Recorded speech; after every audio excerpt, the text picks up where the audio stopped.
السلام عليكم ورحمة الله وبركاته. كسور دوادا channel كيغا مريم بي. maanta waxaan rabaa inaan sameeyo hair mask oo timaha u fiican qofkii raba inuu tintiisa u baxdo qofkii tintiisa ka jajabaysa wax kasto oo aad tin ku saabsan oo wada fiican tahay marka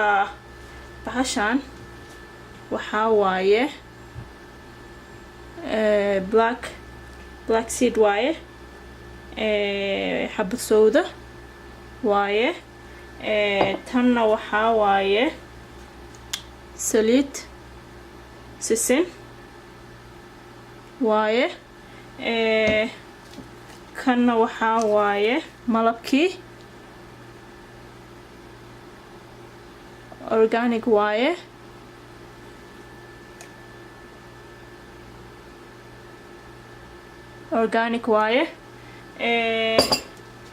tanna ayadana waxa waaye mask kale oo diyaarsan waaye waxaan ka soo gatay Sally Beauty aan ka soo gaday ayada aad rabtid ayada kaligeed aad marsan kartaa balse ani waxaan rabaa inaan waxyaalo kale ku darsado waa u joodaan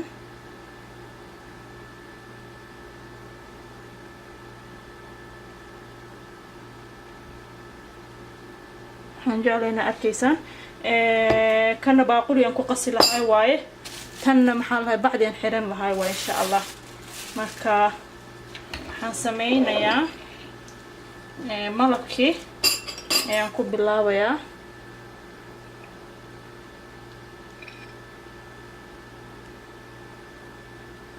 hal qaado malab ah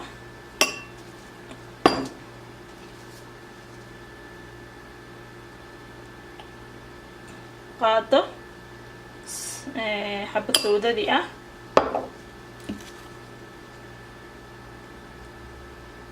laba qaado oo maxaa la dhahay saliidii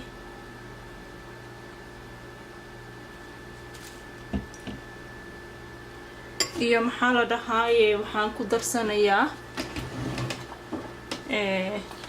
maaskaas ayada maxaa la dhahay 3 qaado camal adi qof kasta tintiisa saa yaqaana haddaad tin badan tahay haddaad tin yar tahay marka intaan isku qasinaa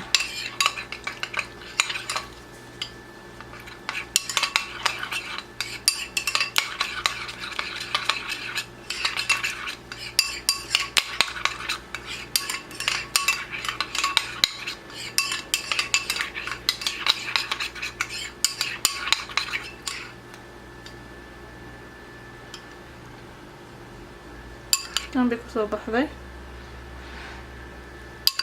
haddaan intaan isku marsadid weegii 2 jeer ama 3 jeer waxa waaye tintan waa ku baxaysaa jajabka badnaa ay ka jabaysana maxaa la dhahay way ka yaraanaysaa marka inaa isku roonaatiin waaye ani weegii 2 jeer 3 jeer waa marsadaa marka tinti diyaar waaye waan soo dhaqay wax yar yar qoyan tahay marka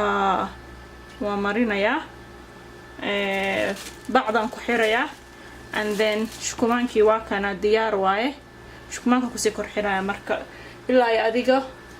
30 daqiiqo ilaa 40 daqiiqo camal iyo marsanaana insha Allah kadibna waan dhaqayaa maxaa la markaan dhaqo waa shampoo gareynayaa conditioner ka marsanayaa داسد مركو اسكو دمانيسا ان شاء الله خير با اسكو ognahay السلام عليكم ورحمة الله وبركاته ما تسكري انا محالا timaha marsanaya waa ka xumahay marka insha Allah waa asarki doona video soo socda insha Allah